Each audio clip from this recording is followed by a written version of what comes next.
आत्मबोध मनुष्य जीवन का एकमात्र लक्ष्य है कि मनुष्य अपने को पहचान ले कि वो क्या है। क्या वह पंच तत्वों से बना हुआ छित जल पावक गगन समीरा पंच रचित अति अधम शरीरा, अर्थात पृथ्वी, जल, अग्नि, वायु और आकाश 5 तत्वों से बना हुआ शरीर है, या भगवान का अंश आत्मा है। इन 2 बातों को स्पष्ट समझ लेने से मनुष्य का जीवन जो है सार्थक हो जाता है।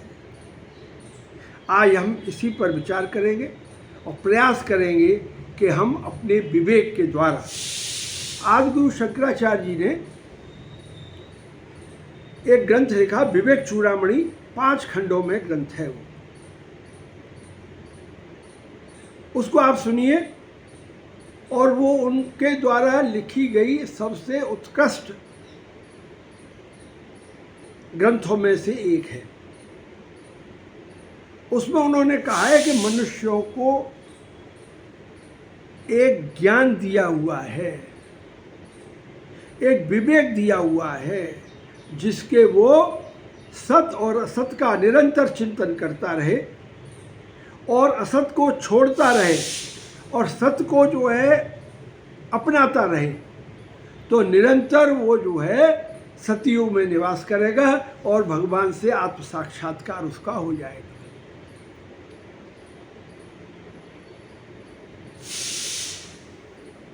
सबसे पहले हम ओमकार का उच्चारण करेंगे। ओमकार शब्द ब्रह्म है। शब्दों में भगवान का जो रूप है वो ओमकार है।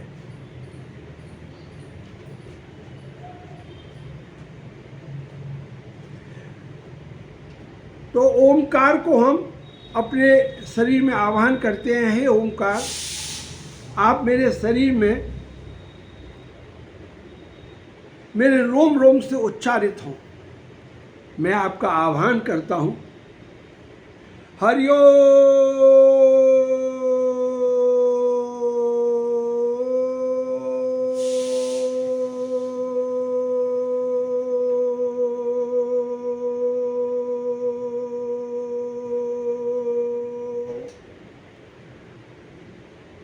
अब मैं ओमकार का अर्चन, वंदन और पूजन करता हूँ।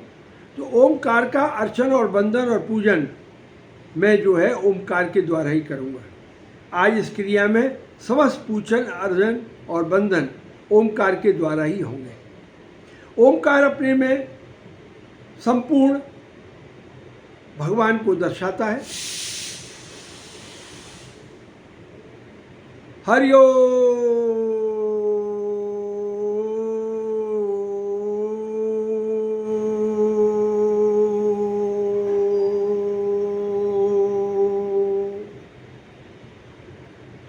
अब मैं अपने हृदय में गणेश भगवान और लक्ष्मी नारायण भगवान का आवाहन करता हूँ। हे गणेश भगवान, हे लक्ष्मी नारायण भगवान, आप मेरे हृदय में स्थापित हों। मैं आपका आवाहन करता हूँ। विघ्नेश्वराय वरदाय सुरप्रियाय लंबोदराय सकलाय जगद्युताय नागानिनाय श्रुति यज्ञ विभूषिताय गौरी सुताय गणनाथ नमो नमस्ते।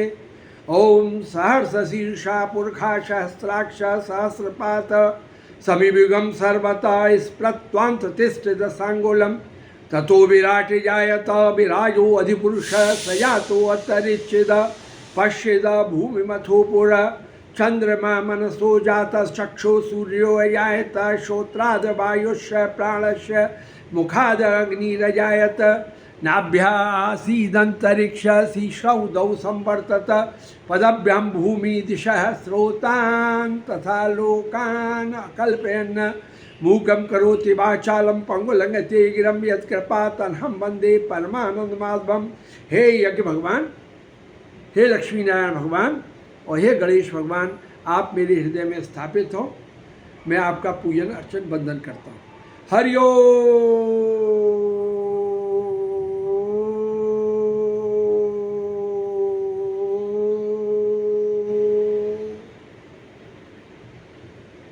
भगवान के स्थापन के बाद अब हम जो है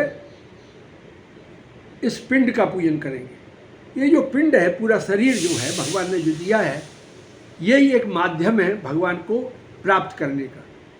जैसे यदि हमें पशु योनि प्राप्त होती तो हमारे अंदर इतना विवेक नहीं होता और हमको अपना जीवन निर्वाह करना पड़ता पशु की तरह, और मरने के बाद फिर पुनर्जन्म होता। उसकी स्थिति को तो हमें जानकारी नहीं है ठीक से, फिर हम क्या बनते उसके बारे में भी बता सकते हैं हम आपको। लेकिन अब ये मनुष्य शरीर प्राप्त किया है और मरने से पहले यदि हम इसमें जो है अपने को इस बांसुरी को जो पिंड दिया हुआ है आपको, पिंड माने शरीर, उसको ठीक कर लेते हैं तो ये आपकी नैया को पार कर देगा। जैसे नदी को पार करने के लिए नाव की जरूरत होती है, इसे जीवन यात्रा को पार करने के लिए, भगवत प्राप्ति के लिए ये जो शरीर है जिसे हम पिंड कहते हैं, ये अत्यंत आवश्यक माध्यम है। यदि पिंड में जो है अशुद्धि होगी, तमोगुण होगा, रजोगुण होगा, तो ये आपको पुनर्जन्म का कारण बनेगा। अब बंद भी करेगा ऐसे, रजोगुण का कारण बनेगा। और यदि इस पिंड में सतोगुण होगा तो आप अच्छी अच्छी बातें सोचेंगे, अच्छे अच्छे काम करेंगे, भगवान का भजन करेंगे, भगवान का निधिध्यासन करेंगे, भगवान का अर्चन पूजन करेंगे, तो आपका जीवन सफल हो जाएगा और आपको मोक्ष की प्राप्ति हो जाएगी। तो ये पिंड है, तो पिंड का पूजन करें। ओम पिंडाय नमः, ओम पिंडाय नमः, ओम पिंडाय नमः, ओम पिंडाय नमः, ओम पिंडाय नमः, ओम पिंडाय नमः, पिंडाय नमः। यथा पिंडे तथा ब्रह्मांडे, यथा पिंडे तथा ब्रह्मांडे, यथा पिंडे तथा ब्रह्मांडे। हे पिंड आप जागृत हो, आप जागृत हो, आप जागृत हो, आप जागृत हो, आप जागृत हो। पिंड सोता ही रहता है। आदमी जो है इस शरीर को समझ नहीं पाता और पूरी उम्र बीत जाती है और जन्म से मरण हो जाता है, मरण से फिर पुनर्जन्म हो जाता है। इसी तरह से निरंतर ये चक्कर, जन्म मरण का चक्कर लगा रहता है। तो पिंड जागृत होगा तो आपको जो है यथार्थ का ज्ञान होगा कि हमारा क्या उद्देश्य है जीवन का।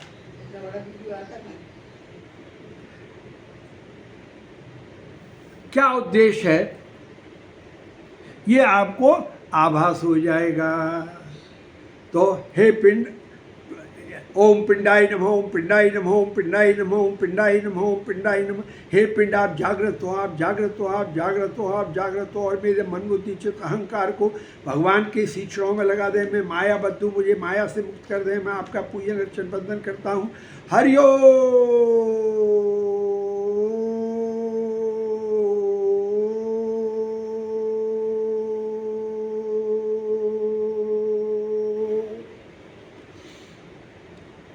अब हमारे शरीर के अंदर 7 चक्र हैं।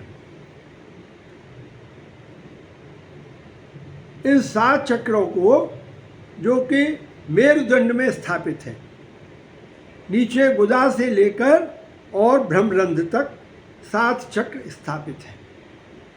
इन 7 चक्रों का स्मरण, पूजन, अर्चन, वंदन नित्य करना चाहिए और ऐसा भाव बनाना चाहिए कि हम जो है अपने चक्रों को जागृत कर रहे हैं।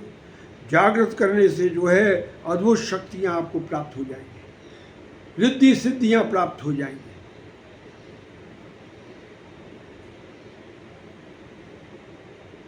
तो सबसे पहला चक्र है मूलाधार। मूलाधार में जो है बहुत पावरफुल शक्ति होती है। तो मूलाधार को जागृत करें। ओम मूलाधाराय नमः, मूलाधाराय नमः, मूलाधाराय नमः, मूलाधाराय नमः, मूलाधाराय नमः, मूलाधार। हे मूलाधार आप जागृत हो, आप जागृत हो, आप जागृत हो, आप जागृत हो, और मेरे मन बुद्धि चित्त अहंकार को भगवान के सी चरणों में लगा दें। मैं मायाबद्ध हूँ, मुझे माया से मुक्त कर दें और मेरी प्राणवायु को ऊर्ध्व गति प्रदान करें।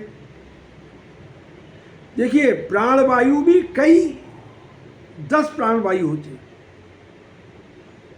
10 तरह की वायु शरीर में होती हैं जो शरीर के विभिन्न क्रियाओं को कंट्रोल करती हैं। पहली वायु है प्राणवायु, दूसरी वायु है अपान वायु, तीसरी वायु है उदान वायु, चौथी वायु है समान वायु। इस तरह से 10 वायु हैं शरीर में जिनके अलग अलग काम हैं। तो जो वायु प्राणों को ले जाती है साथ में निकाल के शरीर से, जब हम सांस लेते हैं वो प्राणवायु है और सांस छोड़ते हैं वो अपान वायु है। तो जो वायु प्राणों को साथ रखती है उसको हमें ऊर्ध्व गति प्रदान करनी चाहिए। आपने सुना होगा मरते समय, बुढ़ापे में जब मरता है आदमी तो अधिकांश लोगों को मल त्याग करके प्राण निकल जाते हैं, तो प्राणवायु जो है गुदा के रास्ते निकल जाती है। तो वो निकृष्ट जीवन माना जाता है।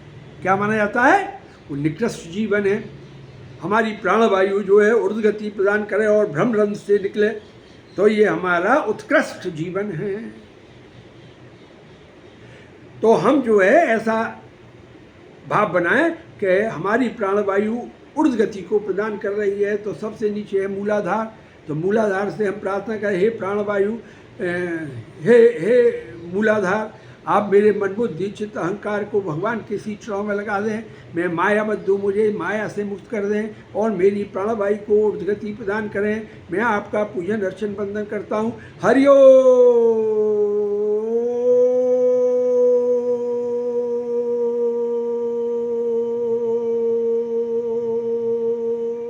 इसी तरह से हम आगे के जो ऊपर के चक्र हैं वो दूसरे वीडियो में दर्शाएंगे। दूसरा खंड देखें।